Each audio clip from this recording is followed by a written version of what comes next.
नाम क्यों लगा रहे हैं आप लोग? बहुत शुक्रिया मालिक साहब। अल्लाह की शान यह है कि झूठे इल्जाम की बात वो कर रहे हैं जो सुबह दोपहर शाम सिर्फ हम लगाते हैं। और अभी भी उन्होंने गुफ्तगू करते हुए जितनी भी झूठे इल्जाम, आइसोलेशन की कोशिश हो रही है, पता नहीं क्या हो रहा है। आज वो खुद कह रहे हैं मैं मिलके भी आया हूँ, लेकिन आइसोलेशन की कोशिश भी हो रही है।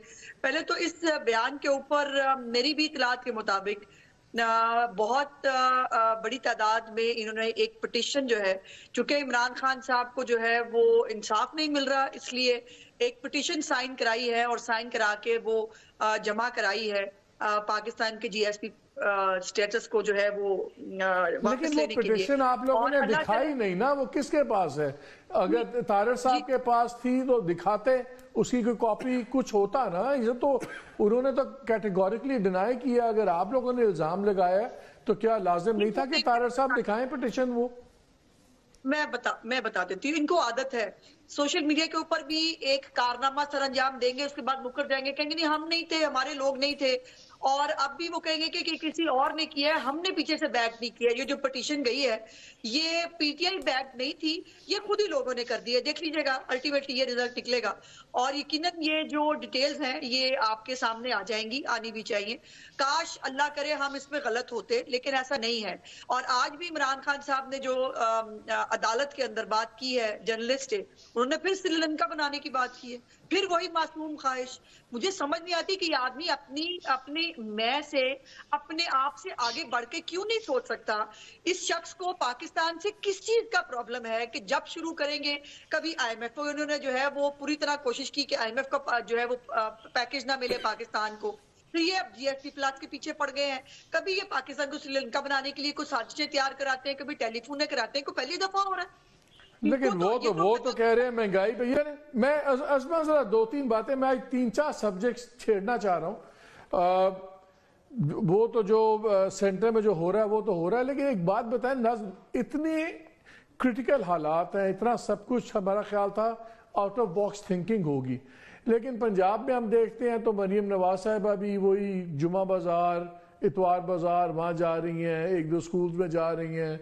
आज हमने प्राइम मिनिस्टर साहब को देखा, वो यूटिलिटी स्टोर में गए हुए थे तो 4 वज़रा गए हुए थे, फॉरेन मिनिस्टर भी उनके साथ, डिफेंस मिनिस्टर भी उनके साथ, राना तनवीर साहब भी उनके साथ। चलो इंफॉर्मेशन मिनिस्टर तो मुझे समझ आता है। ये आपकी पार्टी कर क्या रही है? यू थिंक एक्चुअली लोगों को ये तसल्ली होती है देख के कि यूटिलिटी स्टोर में आप लोग 5 वजीर आजम और 5 वजीर आ गए हैं, या यूटिलिटी स्टोर में चीफ मिनिस्टर चली गई हैं? ये ऑप्टिक्स तो आज से 30 साल पहले गेमें होती थी। डोंट यू थिंक कि ये वक्त का ज़िया है and you are insulting people's intelligence? देखिए, पहले तो मालिक मेरा थोड़ा सा प्रोटेस्ट है कि प्रोग्राम शुरू भी पीटीआई से हुआ, उनको आपने कितना टाइम दिया, मुझे बात करने का मौका दे दीजिए। अगर मैं इनवाइटेड हूँ आपके प्रोग्राम में, मेरी मजाल, आप पूरा टाइम ले बोले आप। मेहरबानी बहुत आपका। सेनेटर साहब को पहले तो इनकी मुझे हैरत यह है कि दूसरों पे बात करने से पहले बंदा अपनी तरफ देख तो ले। अली जफर साहब ने बाय द वे आपको याद होना चाहिए कि आईएमएफ को लिखे जाने वाले खत की भी उन्होंने मजम्मत की थी। उन्होंने कहा था ये नहीं लिखा जाना चाहिए, बट फिर भी लिखवा दिया गया था। और अब भी जो इनके पीछे है वो सामने तो आ जाएंगे, ये तो नहीं है कि नहीं वो छुप नहीं पाएंगे। अंदाजा लगाइए, मरियम इकराम के बारे में एक तस्वीर देख के उन्होंने उसके ऊपर नैरेटिव बिल्ड कर लिया, और उनको ये पता ही नहीं है, उनका हकायक से लेना देना ही नहीं है कि ये मौसूफा उनकी पार्टी की मेंबर रही है। और 9 मई के बाद उसने अपना किबला दुरुस्त किया था, इसीलिए तो उसके खिलाफ पार्टी के अंदर से रिजेंटमेंट आई कि जुम्मा 8 दिन हुए इनको खातून को पार्टी में आए हुए, इनको जो है इतना बड़ा ओहदा किस चक्कर में दिया जा रहा है, इनको एमएनए क्यों बनाया जा रहा है। तो इनका प्रॉब्लम ये है कि इनका हकायक से कोई लेना देना नहीं, दूसरों को बात करना इनको बहुत अच्छे से आता है, इनको शौक बहुत है।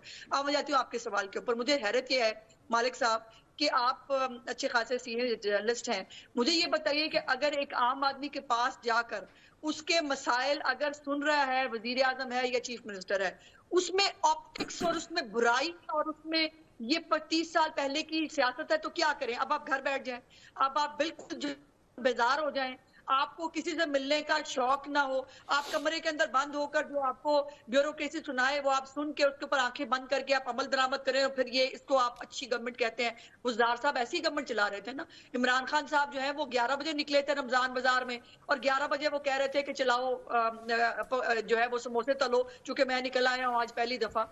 मेरी गुजारिश ये है कि मेरी लीडरशिप, वो चीफ मिनिस्टर हो या प्राइम मिनिस्टर, ये आपको भी पता है जब वजीर आजम या वजीर आला किसी जगह जाती हैं, जो सिक्योरिटी स्वीप होता है और जो सब कुछ होता है, आम आदमी तो बेचारा एक दो टोकन मनी रह जाता है। असल बात तो निजाम ठीक करने की है। आप ही की चीफ मिनिस्टर ने कहा, आप ही की चीफ मिनिस्टर ने कहा कि कोई मैकेनिज्म नहीं है हमारे यहाँ पे महंगाई को कंट्रोल करने का, यानी कि जो आपके हैं असिस्टेंट कमिश्नर, जो प्राइस कंट्रोल कमेटीज हैं, वो एब्सोल्यूट फेलियर हैं। ठीक है ना, अगर निज़ाम ठीक नहीं है तो उनके बाजार में जाने से तो कुछ नहीं होगा। अगर वो तो फिर वो लोग, वो तो उनको भी पता है, हमें ही पता है कि ये गिरा फरोशी हो रही है और 2 रेट लिस्ट लग रही हैं। बात तो निज़ाम ठीक करने की है। हम तो इसलिए कह रहे हैं कि ये बजाय इसलिए कि रिसोर्सेज ज़ाया हो, shouldn't they be working on the systems?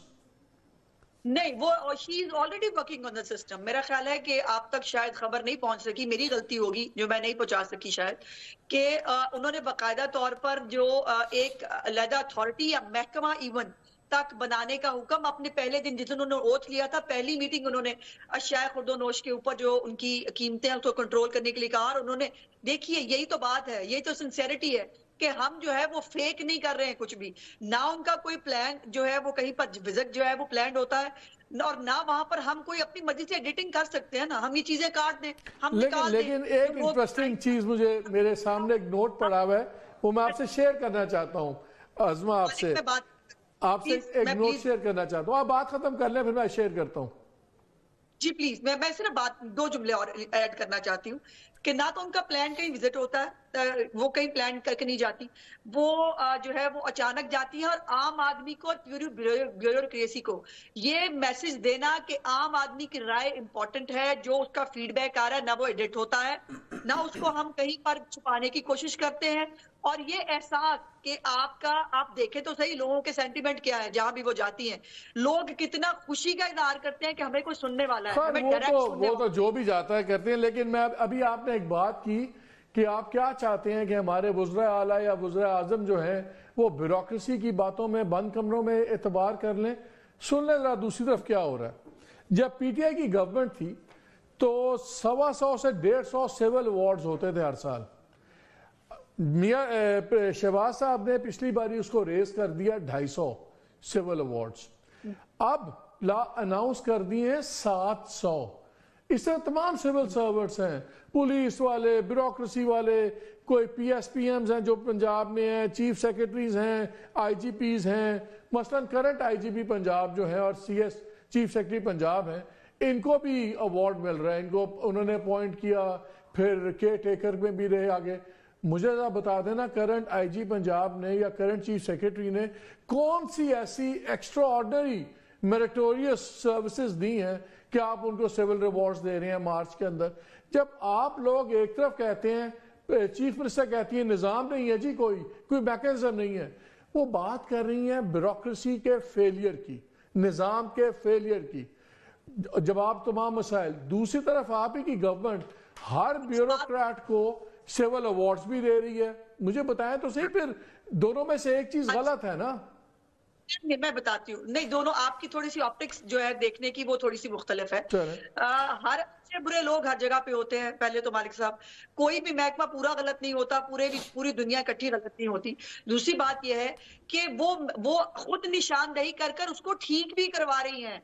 Policy निजाम देना ये एग्जेक्टिव की जिम्मेदारी है, ये सियासतदानों ने, चीफ एग्जेक्टिव ने देनी है कि वो कहे कि चूंकि सिस्टम नहीं है, इस सिस्टम को बनाया जाए, मुझे नया महकमा दिया जाए जो 24 घंटे काम करेगा, जो 12 महीने काम करेगा, शायद खुर्दोनोश पर नजर रखेगा। ये फर्क है अप्रोच का। हमें गवर्नमेंट छोटी करनी है, बढ़ाए ना, खुदा का वास्ता इनके अंदर से भी ठीक कर ले। अज़मा, जरा इसी पे एक बात, ब्रेक से पहले हम बात कर रहे थे, पीपल्स पार्टी का तो बड़ा क्लियर गेम प्लान नजर आ रहा है, इसलिए वो आप लोगों के साथ कहीं गवर्नमेंट भी नहीं बना रहे। तो आपके ख्याल में क्यों सदर बने हैं जरदारी साहब? अगर उन्होंने पीस मेकर नहीं बनना और किंग मेकर? एक तो मुझे आज ऐसे लग रहा है कि मैं मालिक के नहीं, मैं तो आज किसी ज्योतिषी के प्रोग्राम में आई हूँ। साल बाद ये हो जाएगा, 2 साल बाद वो हो जाएगा। मेरा ख्याल है अभी जो हम हाल में रह रहे हैं पहले उस पर बात कर लेते हैं। पहले तो मुझे बड़ा अफसोस है कि हमारे मुल्क में कुछ ऐसे पढ़े लिखे जाहिल हैं कि जिनको दूसरों को अनपढ़ साबित करने का शौक बहुत होता है, लेकिन उनका हकायक से लेना देना खुद का कुछ होता नहीं। और जब वो बात करते हैं तो पता चल जाता है कि कितने पानी में है। अब ये जो मेरा जो लीडर है, अब जो पहले हमने बात की थी, मैं उसको वाइंड अप करते हुए इतना कहना चाहती हूँ कि एक पढ़े लिखों का एक ऐसा पढ़ा लिखा लीडर आया था जो कहता था मैं आलू प्याज टमाटर की कीमत पता करने नहीं आया। तो मैं बड़ी फख्र से कहना चाहती हूँ मालिक साहब कि मेरी लीडरशिप जो है वो आलू प्याज टमाटर की कीमत जो है वो बिल्कुल पता करने के लिए आई है, और ये उनका फर्ज है कि वो इन तमाम चीजों को जो है वो अंडर कंट्रोल रखे ताकि आम आदमी को रिलीफ मिल सके। अब आ जाते हैं आपके सवाल के ऊपर। दूसरा, पहले वो सिक्योरिटी थ्रेट अलर्ट्स में भी चुके बहुत बात हुई, मेरा ख्याल है कि मैं गवर्नमेंट की तरफ से भी थोड़ी सी गुजारिशात कर दूं। अब फिर से जो बेचारे अपने आप को बहुत पढ़ा लिखा समझते हैं, उनको ये शायद मालूम नहीं है कि सिक्योरिटी के जो बहुत सारे मेयर्स लिए जाते हैं जिसके अंदर बहुत सारे स्वीपिंग होनी है, बहुत सारी जो जेल के अंदर लोग हैं उनको उनको जो है वो देखा जाना है, बहुत सारी वायरिंग नहीं करनी है, बहुत सारी चीजें हैं जो उनको करनी है जिस हवाले से। और फिर ये इमरान खान, एक तरफ मुझे हैरत है कि इनकी पार्टी को इमरान खान की जान की कोई परवाह ही नहीं है। वो पता नहीं किस एडवेंचर का जो है वो इंतजार करना चाहते हैं। इमरान खान साहब तो अपनी जिंदगी में कहते रहे कि मुझको सिक्योरिटी थ्रेट अलर्ट है। वो आपको पता है बाल्टी पहन पहन के फिरते रहे हैं कितने महीने, और वो बाल्टी से बाहर निकलते थे क्योंकि उनको डर बहुत लगता था और वो कहते थे मेरी जान को खतरा है। और फिर वो जो आपको पता है वो व्हील चेयर पे भी बैठे रहे बहुत अरसा, फिर अचानक से उनकी व्हील चेयर जो है वो भी खत्म हो गई थी। तो ये मामला इनको उनकी फिक्र बिल्कुल ना हो। ये पता नहीं किस चक्कर में है। मुझे अलीमा बाजी पे बड़ी हैरत होती है, वो बहन होकर बड़े आराम से हर वक्त भाई का कत्ल कहती रहती हैं। मेरे तो दिल को कुछ होता है ये सुन के कि कैसे आप किसी के भाई के कत्ल की बात कर रही हैं। अल्लाह पाक जो है वो तमाम कैदियों को भी और इमरान खान साहब सबकी सिक्योरिटी हमारी जिम्मेदारी है और हमें उसको मेक श्योर करना है। अब आ जाते हैं आपके सवाल की तरफ। जरदारी साहब जो है वो पीपल्स पार्टी ने ये आईनी ओहदा मांगा था और ये उनको, चूंकि जरदारी साहब पहले भी ये ओहदा बड़े अच्छी तरह से निभा चुके हैं और ये उनका प्रोग्रेटिव था कि वो कौन सा नाम देते हैं। उन्होंने जरदारी साहब का नाम दिया जिसके ऊपर मेरी लीडरशिप को भी कोई एतराज नहीं था और तमाम पॉलिटिकल पार्टीज ने उनको जो है वो सदर पाकिस्तान इलेक्ट किया है। और कम से कम ये उन मौसूफ से बेहतर होंगे जो 2-3 दफा इस मुल्क में आइन शिकनी के मुर्तकब हो चुके हैं और एक दफा तो बाकायदा तौर पर उनको जो फुल बेंच है सुप्रीम कोर्ट का वो मोहर लगा चुका है कि मौसूफ ने आइन शिकनी की थी, उन पर आर्टिकल 6 का मुकदमा जो है वो चल सकता है। फिर मैं ओथ नहीं लेता, मैं साइन नहीं करता, मैं जो है वो मेरी बगैर पता चले मुझे जो है वो मैंने पहले बाकी बिल जो है मैंने ठीक से वो भेज दिए, इस बिल के ऊपर मुझे याद नहीं रहा कि इसके ऊपर प्रोसीजर क्या होता है। तो मौसूफ ऐसी हरकतें करते रहे। उन्होंने टाइगर बनने की बहुत कोशिश की, एंड पे भी बहुत कोशिश की कि काश उनको जो है वो टाइगर मान लिया जाए, लेकिन जाहिर है उनकी पार्टी अब शायद उनको टाइगर मानने के लिए और बिलीव करने के लिए तैयार नहीं है। अभी तो उनके जो ओहदे पर रहते हुए जो अपने खानदान को फायदा पहुंचाते रहे हैं, अभी तो उसके बहुत सारे सवालात उठ रहे हैं। अपने बेटे को, उनकी कंपनी को कैसे कैसे उन्होंने सपोर्ट किया है इस ओहदे को इस्तेमाल करते हुए, उसके ऊपर सवालात उठ रहे हैं। तो ये कम से कम ये वो सदर पाकिस्तान नहीं होंगे। ये सदर पाकिस्तान आइन की बहाली के लिए, उसकी बालादस्ती के चले लिए अच्छी बात है, चले अच्छी बात है। मुझे ख्यालात आपके सुन के बड़ी खुशी होती है क्योंकि एक जमाने में आप लोग ही पेट फाड़ रहे थे, अब वो आइन के लिए बेहतरीन होंगे। But I agree with other points that you made, I am not taking a punch or at you, लेकिन वो भी हकायक अपनी जगह पे मौजूद है। नाज़रीन, आपने वीडियो मुलाज़ा फरमाए। नाज़रीन, जितने भी प्रोग्राम है उसमें बुखारी जो है हमेशा हर प्रोग्राम में अगले की बारी नहीं आने देती, हर प्रोग्राम में अपनी बातें करती रहती है और मुसलसल हर प्रोग्राम में अगले इंसान को टारगेट करती रहती है। अपनी तरफ तो देखती नहीं कि मेरी जुबान जो है वो काबू में आती नहीं है, हर प्रोग्राम में ये बढ़ बढ़ करती रहती है। नाज़रीन, मुस्लिम लीग नवाज इस वक्त पूरे पाकिस्तान को पता है एक चोरीशुदा मैंडेट के जरिए अवाम पर मुसलत हो गई है, लेकिन उसमें बुखारी और इस तरह के और भी जितने भी लोटे मुस्लिम लीग नवाज में मौजूद हैं वो कभी भी अपनी हार तस्लीम नहीं करेंगे, क्योंकि चोर जो होते हैं वो हमेशा खुद भी चोरी करते हैं और दूसरे जो उनके साथ होते हैं उनको भी कहते हैं आप भी खूब लूट मार करो, हम भी खूब लूट मार करते हैं। नाज़रीन, कितने अरसे से मुल्क पाकिस्तान पर मुस्लिम लीग नवाज मुसल्लत रह चुकी है, आज तक इन्होंने पहले क्या किया, जो आइंदा करेंगे। नाज़रीन, जितनी भी ये बातें कर रही हैं इससे बिल्कुल वाज़ेह नजर आ रहा है कि ये सिर्फ और सिर्फ झूठ पर मबनी है, क्योंकि इनका ना हकीकत से कोई पहले तलक था ना कोई अब। जिस तरह के मोहम्मद मालिक ने बिल्कुल हकीकी कहा है कि मियां शहबाज शरीफ जो है वो किराना स्टोर पर जाकर जिस तरह दालें जो रेट चेक कर रहे हैं, इस तरह मुल्क कभी भी तरक्की नहीं कर सकता। नाज़रीन, ये सिर्फ और सिर्फ शोबाजियाँ दिखा रहे हैं। इनका मकसद है आवाम के अंदर किसी तरह ये चाहते हैं कि हम पॉपुलर हो जाएं, लेकिन ये दालों के रेट चेक करने से तो आप पॉपुलरिटी हासिल नहीं कर सकते और ना ही मुल्क किस तरह दालों के रेट चेक करने से तरक्की कर सकता है। नाज़रीन, ये एक ड्रामेबाज पार्टी है और हमेशा से आपने ड्रामा जो है वो ही दिखाती आ रही है। अवाम इनकी हकीकत से बखूबी वाकफ है। ये जितने भी अच्छे कंडे इस्तेमाल कर रहे हैं, अवाम इनकी बातों में आने वाली नहीं है। अवाम ने इनको पहले भी रिजेक्ट कर दिया है, अवाम के दिलों में अब भी इनके लिए नफरत है और आइंदा भी रहेगी। या चाहे ये जो भी कर लें, जितनी भी बातें कर लें, जितनी भी बढ़ के मार लें, जितने भी सुहाने ख्वाब दिखा लें, उसमें बुखारी ये आपके भूल है कि आप अवाम में पॉपुलरिटी हासिल कर सकती हैं। अवामी लीडर सिर्फ एक ही है, वो इमरान खान। चाहे उस पर जितनी भी आपने पाबंदियां लगाई हुई हैं, मुलाकातें भी आप नहीं होने दे रहे हैं, लेकिन अवाम जानती है कि वो हक्का सच्चा है और वो मुहिब वतन पाकिस्तानी है और अवाम इस वक्त उसके साथ डट कर खड़ी है। इंशाल्लाह ताला ये वक्त नहीं रहेगा, वक्त जरूर बदलेगा। नाज़रीन, आपने वीडियो मुलाज़ फरमाई, इस वीडियो के बारे में आपकी क्या राय है, कमेंट सेक्शन में अपनी कीमती राय दीजिए और अगली वीडियो तक अपने मेज़बान को दीजिए इजाज़त। अल्लाह हाफिज़।